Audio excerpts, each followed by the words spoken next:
너는 말 못하는 자와 고독한 자를 위해서 신원하라. 신원이라는 것은 억울한 것을 풀어주라고 하는 말씀인데, 그런 말씀이 성경에 계속 나오고요. 너도 몸을 가졌은즉 갇힌 자를 생각하고, 너도 몸을 가졌은즉 학대받는 자를 생각하라. 계속 생각하라고 말씀하십니다. 또 성경은 이렇게 말합니다. 너는 사망으로 끌려가는 자를 건져주며 살육당하게 된 자를 구원하지 아니하려고 하지 말라. 네가 말하기를 나는 알지 못하였노라 할지라도 마음을 저울질하시는 이가 어찌 감찰하지 못하시겠으며 내 영혼을 지키시는 이가 어찌 알지 못하시겠느냐. 여호와께서 각 사람의 행위를 따라 보응하시리라고 말씀합니다. 그 외에 성경에는 이런 약한 자를 구원하라는 말씀이 너무 많이 나오고, 성경은 소유권보다 언제나 생존권을 더 우선시해서 우리에게 가르칩니다. 하나님의 말씀인 율법은 추수할 때도 밭 내 모퉁이는 다 추수하지 말고 남겨두라고 명하고 있고, 떨어진 이삭은 줍지 말 것이고 떨어진 포도 줍지 말고 다 남겨둬라. 그래야지 가난한 사람도 먹고 과부도 먹고 나그네도 먹고 고아도 먹고 이방인도 먹지 않겠느냐. 하나님이 항상 배려해 주십니다. 하나님은 사람들의 생존에 관심이 늘 많으십니다. 그리고 희년제도도 다 이런 회복을 위해서 하나님이 만들어주신 법이라고 할 수가 있습니다. 11조도 그렇습니다. 구제의 11조라는 것도 있어서 그것을 의무적으로 성도들은 행했습니다. 신약 성경에 봐도 예수님께서는 여리고로 내려가다가 강도 만나서 겁안 죽게 된 사람 얘기를 하시면서 누가 강도 만난 자의 이웃이냐. 제사장이 지나가다가 강도 만난 사람을 보고 그냥 스쳐서 지나갑니다. 레위인이 지나가다가 그냥 지나갑니다. 그런데 사마리아에서 온 이방인 하나가 그걸 보고 지나가질 못하고 가서 어려운 사람을 등에 업고 병원에 데려다 주고 치료해 주고 부비를 주고 또 필요하면 내가 더 도와주겠다. 그런 얘기를 하시면서 누가 강도 만난 자의 이웃이냐.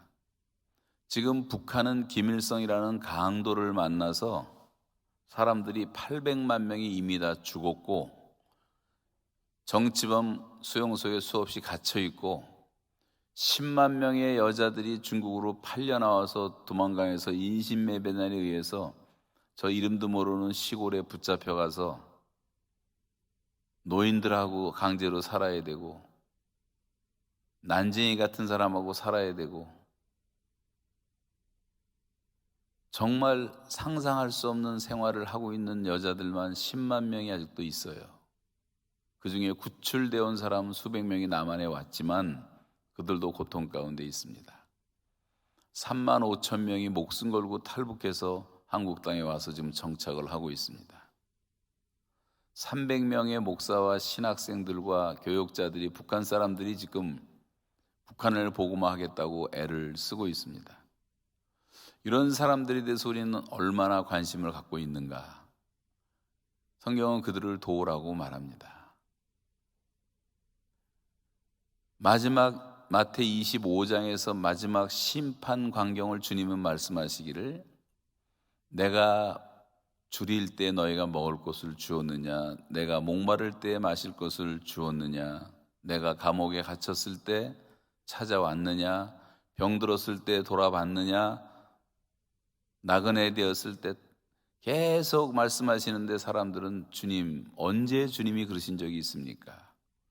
이 지극히 작은 소자 하나에게 한 것이고 내게 한 것이니라. 저 이름 없는 꽃제비 하나에게 한 것이 내게 한 것이라는 말이죠. 홈레스 가난한 사람 하나에게 한 것이 내게 한 것이라 주님 이렇게 말씀하시는데도 우리는 못 들은 척하고 있단 말입니다. 여러분, 자유민주주의가 좋지만 이 자본주의의 타락을 막는 것은 기독교 신앙밖에는 없고 하나님 말씀대로 실천하는 길밖에 없습니다. 미국이 그나마 세계 최강대국을 유지하고 있는 이유 가운데 하나는 그래도 3억 5천 가운데 1억의 크리스찬들이 그래도 복음적으로 교회 출석하고 있고 6,500만 대는 아주 복음적인 그리스도인들이 살아있기 때문에 그런 분들에 의해서 미국 전체에 있는 3,000개의 대학교가 세워졌고 수천 개의 병원이 세워졌고 하루에도 2천만, 3천만의 자원봉사자가 봉사하고 있기 때문에 그런 천민 자본주의의 위험으로부터 미국이 보호를 받고 있는 것입니다. 믿는 사람들이 자원해서 앞장서서 그런 일을 해주지 않으면 나라는 사회주의로 공산주의로 기울어질 수밖에 없습니다. 우리나라도 이제는 중산층이 많이 없어지고 50%가 무산층이 되어간다는 얘기를 듣습니다. 무산층이 되면 정부의 손을 내밀고 정부는 파퓰리즘으로 사람들을 조금씩 도와주고 배급을 주면서 정치인들이 갖고 있는 모든 사상과 이념을 사람들에게 주입을 시키고 노예로 만들고 그렇게 돼가는 것이 우리가 사회주의 또는 공산주의라고 말한다면 여러분 한국 기독교인 1,000만이 있다면 1,000만이 하나님의 사랑을 조금이라도 실천했다면 나라는 절대로 이렇게 되지 않습니다. 여러분 지금 우리가 더욱더 사랑을 실천할 때고 구제를 실천할 때고 우리의 삶을 나눠야 될 시간이에요. 기독교인들이 나눔의 삶을 시작하면 나라와 민족은 다 살아날 수밖에 없습니다. 그래서 이렇게 어려움을 당하는 동족들을 생각하면서 북한 백성들은 우리의 동족이에요. 우리의 혈육이에요. 우리 형제들이에요. 우리의 골육들이란 말이에요. 반만년이라는 긴 세월 동안 단일 민족으로 한반도라는 땅 안에서 그렇게 5,000년을 살아온 우리의 골육들인데 이 짧은 70년 동안의 사상 하나가 잘못 들어와서 남북이 지금 분단되고 있는 것이고 2천만이라고 하는 우리 백성들은 그 땅에서 태어났기 때문에 그 악의 축들에게 지금 노예로 살고 있는 것뿐이에요. 북한에 있는 한 2,000명 되는 이 악의 축들만 몰아내면 북한 백성들은 다 자유를 얻게 됩니다. 해방이 되는 거예요. 그것을 위해서 기도해야 되고 기도하실 때 그런 악의 축들은 다 무너지도록 하나님이 심판하시도록 강력하게 기도를 해야 되지만 그 땅에 태어난 죄밖에 없는 주민들은 다 우리 형제들이기 때문에 형제는 위기의 때를 위하여 있다고 잠언 17장 17절에 말한 것처럼 여러분 제일 어려울 때 도울 수 있는 사람은 형제밖에 더 있습니까? 여러분 가족 중에 한 사람이 암이 걸려서 3개월밖에 못 산다는 진단을 받아서 죽음을 기다리고 있다면 가족들이 소홀히 할 수가 있습니까? 가끔 친구들, 이웃들이 찾아올 수 있겠지만 끝까지 병상을 지킬 수 있는 사람은 형제밖에는 없는 것입니다. 가족밖에 없는 것입니다. 24,000 종족이 지구상에 살고 있는데 우리도 그 중에 한 종족인데 큰 종족이죠. 우리는. 근데 우리 형제가 저렇게 됐단 말이죠. 이걸 우리가 무관심하면 되겠어요? 온 세상이 지금 북한을 버렸는데 아무도 돌보지 않는데 우리도 돌보고 싶지 않죠, 솔직히. 중국도 북한을 너무너무 싫어해서 진짜 싫어하는데 미군 부대가 자기 눈앞에 오는 게 싫으니까 할 수 없이 끌어안고 있는 것뿐이에요. 여러분 북한을 살릴 수 있는 나라는 대한민국 하나밖에 없습니다. 그들은 우리의 권력이기 때문에 우리는 저버릴 수가 없는 사람들이에요. 최초의 살인자 가인은 그 동생 아울을 자기 동생으로 생각하지를 못했어요. 그래서 죽인 겁니다. 그런 일들도 비일비재하죠.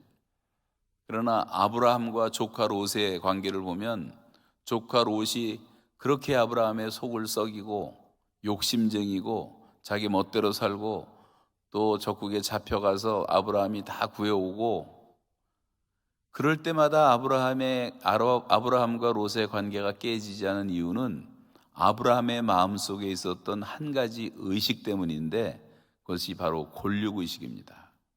너와 나는 골육이라. 우리가 서로 싸우지 말자. 네가 좌하면 내가 우하고 네가 우하면 내가 좌할 것이다. 아브라함의 그 골육의식 때문에 끝까지 그 가정은 깨지지 않고 하나님의 구원의 은총을 입게 됩니다. 야곱과 라반은 지구상에서 가장 머리가 잘 돌아갔던, 나쁘게 표현하자면 사기 7단과 사기 10단의 만남이에요. 창세기 후반부는 야곱과 라반의 이야기로 가득 차 있습니다. 서로 잔머리 굴러가면서 그렇게 살다가 결국은 야곱이 지치고 지쳐가지고 가족들 데리고 도망을 나오지 않습니까? 삼촌이 멀리 간 사이에 도망 나왔어요. 돌아온 삼촌은 도망간 걸 보고 화가 나서 잡으러 오잖아요. 군대를 데리고 추격합니다. 그런데 죽이지 않고 결국은 평화 조약을 맺고 손주들 머리 위에 다 축복하고 헤어지면서 그들은 이런 말을 합니다. 너와 나는 골육이라. 이 골육 정신이 하나 남아 있었기 때문에 서로 죽이지 못하는 거예요. 요셉을 형들이 다 죽이려고 했을 때 그래도 루벤이라는 맏형이 어떻게 우리가 우리 혈육을 죽이냐, 그 한마디 때문에 그래도 죽이지 못하고 운물에 던져놓고 운물에 마침 물이 없어서 살아났고, 그리고 노예들에게 인신매매단에 팔려가지고 애굽에 종살이하고 감옥 생활을 했지만 13년 지난 17살 때 그런 비극을 당하고 30살이 됐을 때 애굽의 가장 높은 실제적으로 제1인자가 됐을 때 가나안에 가뭄이 들어서 양식을 구하러 애굽에 왔을 때 요셉이 보니까 자기 형들이 앞에 앉아 있는 거예요. 성경은 말합니다. 요셉이 그 형님들을 보고 너무 감정을 주체하지 못하는 거예요. 정을 억제하지 못하고 방성대곡하니 바로의 궁중에까지 들리더라. 그래서 내려가서 형님들 앞에 이렇게 말합니다. 형님들, 제가 당신들의 아우 요셉입니다. 형들이 얼마나 놀라고 충격을 받았겠어요. 자기들이 죽이려고 했던 동생을 만났을 때 그랬더니 그 얼굴 표정을 보더니 요셉이 말합니다. 형님들, 나를 이곳에 팔았으므로 한탄하지 마소서, 근심하지 마소서.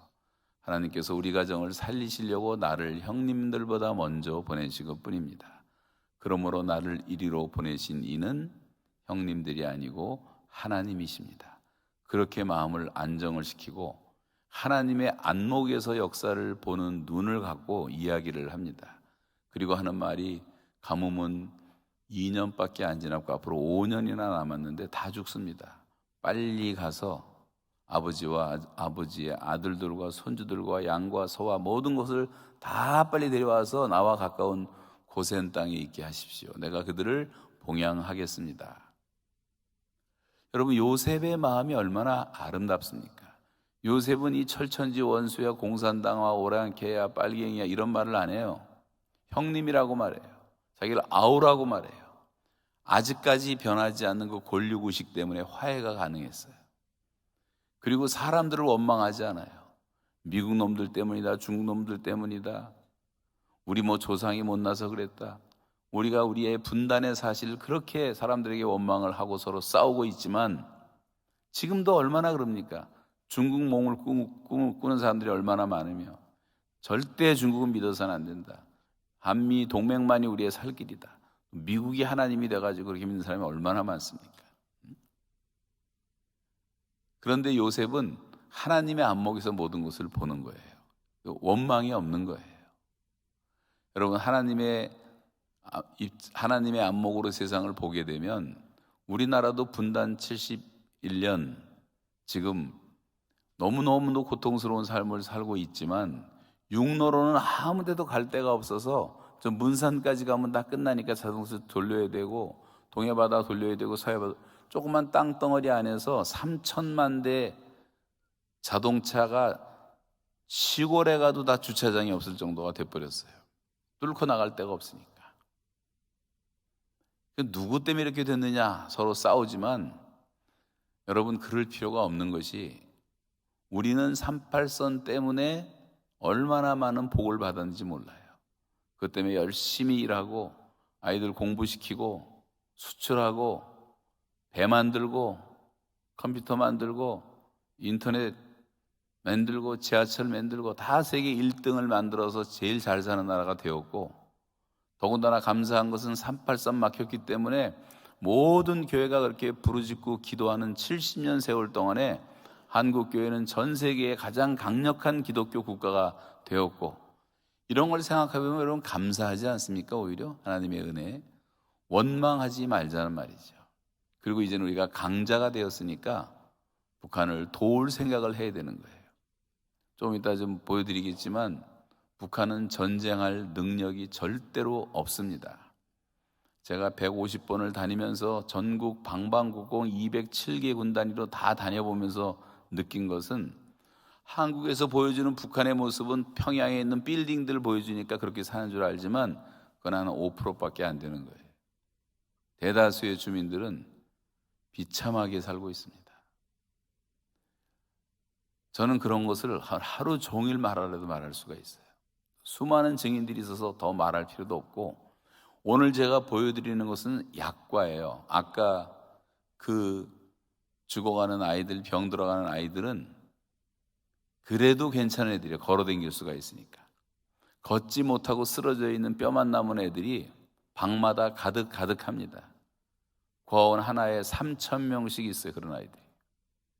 우리 교회에서 입양한 애들만 황주, 해주, 사리원, 원산, 함흥, 청진, 종성까지 1,350명을 아이들을 우리가 10년 이상 먹이고 입히고 약 갖다 주고 했는데, 그런 아이들보다 훨씬 더 처참한 애들이 그렇게 많다는 사실이에요. 이대로 나가면 북한은 장애인 국가가 되든가 난쟁이 국가가 되든가 너무 비참한 나라가 되고 말 것입니다. 전쟁을 어떻게 합니까? 먹을 게 없는데 무슨 장기전을 하겠습니까? 기름이 없는데, 탱크를 움직일 수가 없는데, 비행기가 뜰 수가 없는데, 한미합동 군사훈련만 시작되면 경기를 하고 소리를 지르는 것은 무서워서 소리를 지르는 거예요. 미국을 이길 수가 없으니까 비대칭 전략만 연구해서 원자탄 만들고 땅굴 파고 해커들을 길러서 컴퓨터 교란하는 것만 배웠는데, 그 하나도 쓸모없는 하나님의 모략에 빠져서 자기들의 함정을 그동안 판 것밖에는 아무것도 없는 것입니다. 전쟁은 불가능해요. 더군다나 전쟁은 여호와께 속한 것이라고 했기 때문에 하나님이 허락하지 않으면 전쟁은 절대로 일어나지 않습니다. 그리고 제가 본 북한은 눈만 많이 와도 겨울이면 동서가 막혀요. 자동차도 없어요. 조금 이따 보세요. 무슨 차가 돌아다니고 있는지. 우리가 불쌍히 여겨야 될 대상이에요. 그래서 우리는 요셉처럼 그래도 미워하지 말고, 그 대다수는 거기 태어난 죄밖에 없으니까 우리의 골육이라는 정신을 좀 의식을 회복하고, 또 하나님의 큰 섭리의 시각으로 우리 민족의 역사를 바라볼 줄 알아서 하나님이 앞으로 우리 민족을 그런 고난 가운데서 연단해서 온 세상을 변화시키는 정말 복음의 국가 제사장 민족을 만들려고 하신다는 그런 믿음을 갖고 본다면 원망할 게 하나도 없고, 더군다나 우리가 지금 강자가 되어 있기 때문에 북한과 남한은 비교조차 되질 않아요. 비교조차. 여러분, 중고등학교 선생 월급이 얼마인 줄 아십니까? 중고등학교 선생 월급이 1달러예요. 1달러. 많이 받아야 2달러. 이해도 안 가실 겁니다. 1,000원, 2,000원 받고 살고 있는 거예요. 거기다 쬐끔 배급 나오는 거 갖고 먹고 살고, 그 배급도 이제는 공무원들조차 한 달에 열흘치 양식밖에 안 나와요. 지금 현재는. 그럼 뭐예요? 하루 3끼 가운데 한 끼만 먹고 살라는 거예요. 얼마 전까지만 해도 870만 명이 영양실조에 시달렸는데, 요 최근에 나온 유엔의 보고에 의하면 1,400만 명이 굶주려 있습니다. 이게 얼마나 비참한 일이냐 말이에요. 이런 현실을 놓고 우리가 나 몰라라 할 수가 있냔 말입니다. 형제는 위기의 때를 위해서 있다고 성경도 말씀하고 있다면, 그래서 우리가 하나님 앞에 악한 백성이 되지 않기 위해서라도 이제부터는 북한을 살리는 운동을 하셔야 돼요. 무서워할 거 아무것도 없어요. 한국은 하이텍으로 무장을 했기 때문에 전쟁에도 게임이 안 됩니다. 우리나라 국방부의 보고를 믿어도 돼요. 그대로 사실이니까. 우리가 할 일은 그들을 품고 도와주고 사랑하는 길밖에 없어요. 그러면 반드시 북한은 무너지게 되어 있습니다.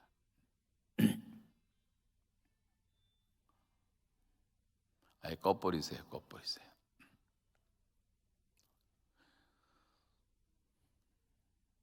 더운 여름에 어떤 할머니가 또 핸드폰이 터졌는데, 무더운 여름인데 있는 사이로 썰매를.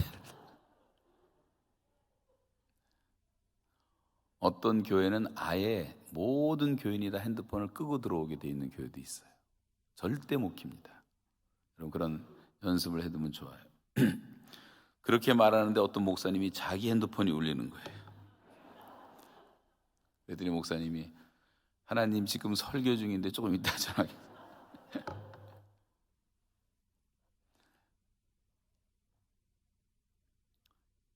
제가 핸드폰이 울리면 잠깐만 잊어버려요, 뭐든지. 그래서 여러분, 지금 우리의 현실을 똑바로 알아야 되고, 지금 우리가 북한을 위해서 해야 될 일이 무엇인가를 잘 생각하셔야 돼요. 내년 3월, 4월 되면 춘궁기가 찾아오고, 그럼 또다시 떼죽음을 하는 북한의 정말 고난의 행군이 다시 또 시작됩니다. 지금은 그래도 가을에 추수한 것 같고 죽이라도 먹지만 이게 떨어지는 거예요. 만성적으로 150만 톤이 모자라요. 그동안 한국, 미국, 일본, 캐나다 이런 데서 20, 30만 톤씩 도와줬기 때문에 먹고 살았는데, 핵을 포기하지 않으니까 다 끊어버리니까 다 죽는 거예요. 우리가 도와주지 않으면 북한의 간부들은 안 죽어요. 하층민일수록 다 친남이라면 친남. 남한이 우리를 구해주기를 기다리고 있는 그 사람들이 먼저 죽고, 북한이 공산당들은요 500만 명만 남아있어도 나라를 한다고 생각하기 때문에 앞으로 1000만 명이 굶어 죽어도 눈 하나 까딱 안 해요. 저 사람들은 사람 죽는 걸 우습게 하는 사람들이에요. 저도 캐나다 시민권자가 아니었으면 벌써 몇 번 죽었어요. 근데 아까 사형선고 내렸다 다시 바꿔서 지금 종신 노동 교화 명령을 내리는 거 보셨잖아요. 감옥에서 죽으라는 얘기죠. 감옥에서 제가 3,000끼를 혼자 먹었어요. 독방에서. 돌멩이 나오는 시커먼 밥, 1년 내내 소금에 쪄린 양배추 한 조각, 김치는 한 번도 못 먹어봤어요. 한국 땅에서. 거기다가 된장 풀어놓은 국 하나 주는 게 전부였고, 그걸 열심히 먹으면서 노동을 했는데 딱 2개월 만에 몸무게가 23kg이 빠지더라고요. 23kg가 빠지니까 내가 봐도 몸이 뼈만 남기 시작해요. 거기다가 겨울에 노동하다 발가락 다 상해서 새카맣게 동상 걸렸지요. 손에는 처음에 곡괭이질 하는데 진물이 나더니 다음에는 피가 터지더니 그 다음에 뼈가 망가지고 많이 회복되는데 지금까지 회복되지 않는 게 이 손가락입니다. 손가락은 접기만 해도 아파요. 이 액기 손가락은 아예 접히지도 않고 가운데 손가락 잘 펴지지 않고, 이건 하나님이 그냥 애교로 남겨두신 것 같아요. 12지장이 상해서 12지장을 잘라야 된다고 진단을 내리질 않나. 논스톱으로 3개월 동안 설사가 나오는데 한 번도 쉬지 않고 설사가 나오는 거예요. 제가 너무 신기해서 나와서 검색을 해보니까 사람이 스트레스를 엄청 받으면 누구든지 설사를 한대요. 너무 괴롭히고 너무 욕을 하고 그걸 기도로 막아내는데도 나는 한 사람이고 나를 지키는 간수들은 50명이고 감옥에는 아무도 없는 텅텅 빈 감옥에 너 하나를 가둬두고 2년 7개월 9일 동안, 정확하게 949일 동안 인간적으로 보면 매일매일 지옥 같은 시간이었고 자유가 없었고, 화장실 갈래도 손을 들어야 돼요. 바로 옆에 있는 화장실도 손 들고 허락받아야지 가야 되고, 자유를 완전히 빼앗기고, 내가 뭐 잘못한 게 있어야죠. 북한을 다니면서 저는 실수하지 않으려고 무진장 애를 썼고, 우리 교인들과 같이 늘 댕겼고, 자 혼자 댕긴 적도 한 번도 없고, 약점을 잡을 것이 없으니까 설교할 때 김일성 동상 무너져야 된다, 김일성과 김정일 죽은 시신을 모셔두는 그런 금수산 같은데 다 미친 짓을 해갖고 백성들은 다 굶어 죽이면서 거기에는 수백억을 쓴다, 김정은이가 폭력 정치한다, 제일 먼저 차수 죽이고 인민무력부장 죽이고 자기 고모부 죽이고 형 죽이고 지금까지 100명도 더 되는 사람을 자기 마음에는 안 맞으면 다 죽여버리는, 그 얘기했다고 해커들이 제 설교를 캐치해가지고 저를 잡으려고, 저는 저를 잡으려는 의도도 전혀 모르고 한 번만 도와달라 해서 북한에 들어갔다가 체포가 돼서 감옥 생활을 하게 된 거예요. 처음에는 얼리고, 우리가 언제 김일성을 하나님이라 그랬냐, 김정일이가 자기를 신이라고 말한 적이 없다, 막 근거까지 들이대면서 자기들이 쓴 원고를 가지고 억지로 읽으라고 얼마나 협박을 하는지. 뭐 자기들이 아니라는데 어떻게 해요? 풀어주겠다는데 어떻게 해요? 그거를 다 읽고 외워서 쓰라고 말하라고. 그거 끝났는데 그 다음에 인터뷰를 한대요. 2번, 3번 인터뷰를 하는데 그때는 도저히 안 될 것 같아서 원고 필요 없이 내가 하고 싶은 말 하겠다. 나는 기독교인이고 나 외에는 다른 신을 섬기지 말라는 것이 1계명이고 너를 위해서 우상을 만들지 말라는 것이 2계명이고, 이런 얘기면서 인터뷰를 했더니 화를 내고 카메라를 접고 가더니 3번째 한 번 더 하자 그래서 그대로 얘기를 했더니 재판을 열더니 사형을 내려버리더라. 너 같은 인간은 변하지 않을 것 같다 그러면서 말이죠. 그리고 종신형이 시작된 거예요. 사형 선고를 내릴 때 수갑을 채우고 사형 선고를 내리는데 기가 막히더라고. 기가 막혀. 어떻게 갑자기 사람의 운명이 이렇게 달라질 수가 있는가. 혼자 예배를 드리는데 감옥 안에서 성경 찬송도 없이 그냥 갖다 붙잡혔으니까. 제가 134번 주일을 혼자 지냈어요. 3, 4천 명 우리 교인들과 함께 예배 드리고 오케스트라 성가대가 찬양을 하고 그렇게 장엄한 예배를 드리다가 갑자기 감옥에서 성경 찬송도 없이 혼자 예배 드리려니까 너무 기가 막혔고,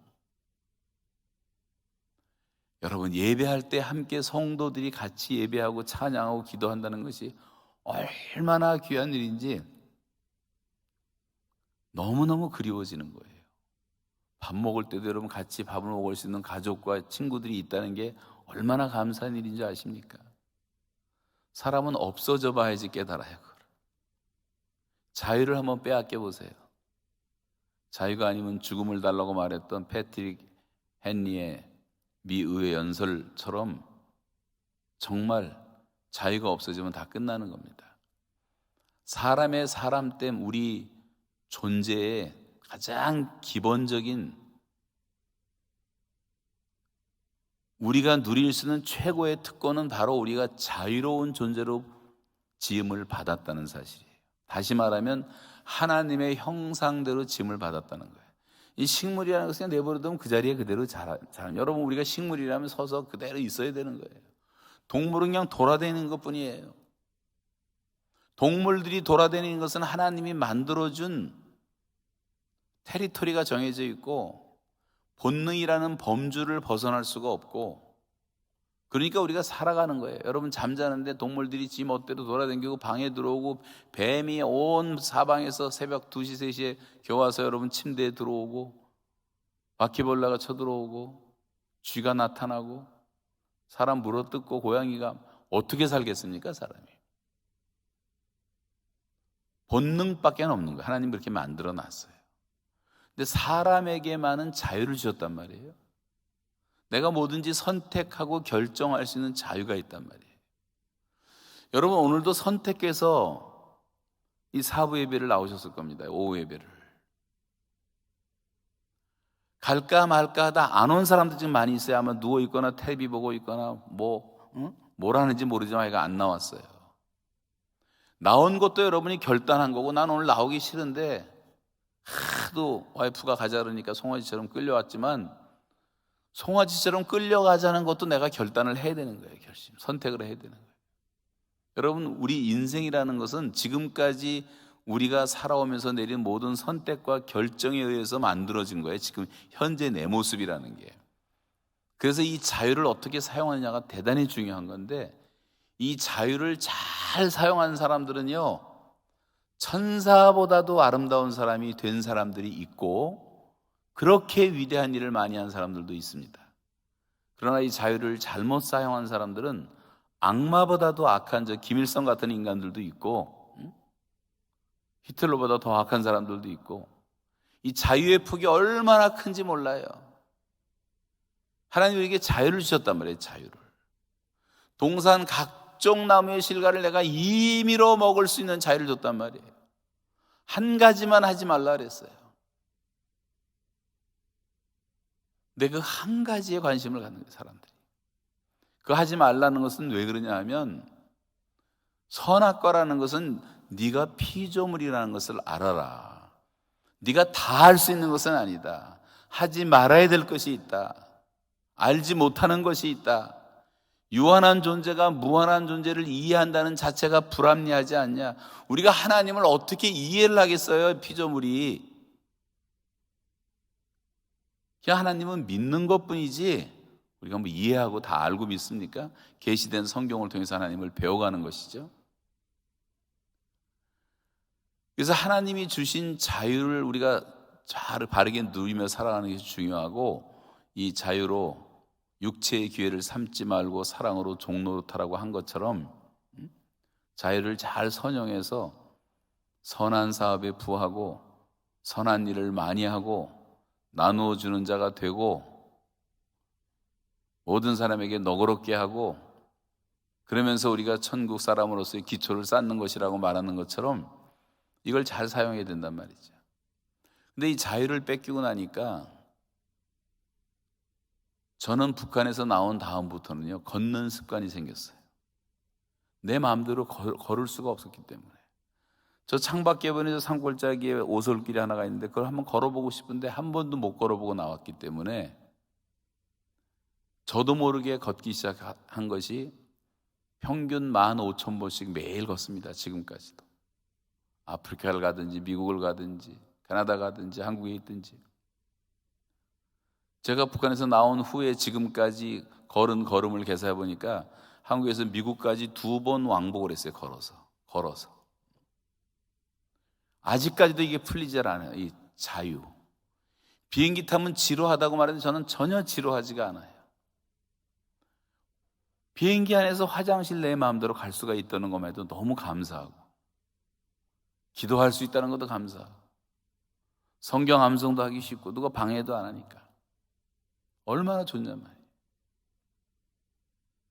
제가 자가격리를 요즘에 이제 그 백신을 뭐 할 수 없이 맞아서 지금은 자가격리를 안 했지만 그 전에 4번을 했거든요. 2주 동안 4번을 하는 게 사람들은 얼마나 힘드냐고 말하는데 저는 하나도 힘들지 않았어요. 여러분 자유가 없는 감옥에도 949일을 살았는데 그 2주 동안 밥 먹고 싶은 거 다 먹지요. 뭐 텔레비 보려면 보지요. 전화하려면 하죠. 뭐든지 할 수 있잖아요. 자유가 있는데. 이 자유를 빼앗기는 것처럼 힘든 게 없단 말이에요. 조금만 불편해도 견디지를 못하는데. 3,000끼를 먹으면서 우리가 지금 먹고 있는 게 얼마나 감사한지. 나와서 누가 이만한 사과를 하나 줬는데, 새빨간 사과인데, 이제 캐나다에 갔는데 어떤 할아버지가 사오셨어요. 한 입 깨물었더니 하얀 살이 나오고 사과가 얼마나 맛이 있는지. 이 사과 하나 들고 감사 기도를 1시간이라도 하고 싶은 생각이 들더라고요. 어떻게 이런 게 내 손에 들어왔을까? 사과 한 번 못 먹어보고, 커피 한 잔 못 먹어보고, 김치 한 번 못 먹어보고, 소고기 같은 거 한 번도 못 먹어보고, 그러다가 이걸 대하니까요, 이게 너무 귀한 거구나. 이 사과 한 알이 생기기까지 그 나무가 얼마나 애를 쓰며 진액과 수액을 올려 보내고, 잎을 내고 싹을 내고 꽃을 피우고 별들이 찾아오고 열매를 맺고 봄, 여름, 가을, 겨울 지내면서 탄소 동화작용을 하지요. 밤을 몇 번씩 몇 달씩 세워야 되죠. 벼락을 맞죠. 비를 맞죠. 이 사과 하나가 내 안에 들어오는 것만 해도 하나님의 무한한 은혜고 축복이더라고. 근데 우리는 그 고마운 것도 모르고만 먹고, 지금 지구상에 굶는 사람이 얼마나 많은 줄 아십니까? 대한민국은 전국이 다 먹자판이 돼가지고 맛집 천지고 카페 천지고. 지난번에 어디 가서 식당에서 밥 먹었는데 싼 집인데 6,000원 받더라고요. 나와서 옆에 커피집 갔더니 커피값도 6,000원이더라고요. 이건 아주 완전히 물장사예요. 그거 뭐 몇 푼이나 되겠어요, 커피 하나 풀어놓은 게. 근데 이런 카페가 지금 전국에 수십만 개가 생겼어요. 어느 날 갑자기 한국 사람들은 이제 너무 할 게 없어. 돈 쓰기 바빠갖고 저 시골 구석에 논바닥에다가 멋있는 카페 하나 전어면요, 젊은이들은 2시간, 3시간 운전해서 거길 가요. 그런 카페가 전국에 얼마나 많이 생겼는지 몰라요. 홈쇼핑 하는 거 보면 기가 막히고, 그 많은 돈을 들여가면서 그냥 이것저것 얼굴 뜯어 고치는 사람이 수백만 명이고, 요즘에 한국 여자들은 하나님도 잘 몰라보실 것 같아요. 원본이 다 바뀌어가지고. 이게 돈이 남아 돌아가니까요, 별일을 다 하는, 별일을 다 해요. 너무 많은 또 죄를 짓고. 그렇게 하라고 우리를 축복한 건 아니에요. 자유가 남용이 되면 안 된단 말이죠. 남용이 되면. 이 자유를 갖고 얼마나 선하고 좋은 일을 많이 할 수가 있는데. 그래서 저는 교회가 정신을 차려야 된다고 하는 겁니다. 교회만 깨어나면 다 살아나기 때문에.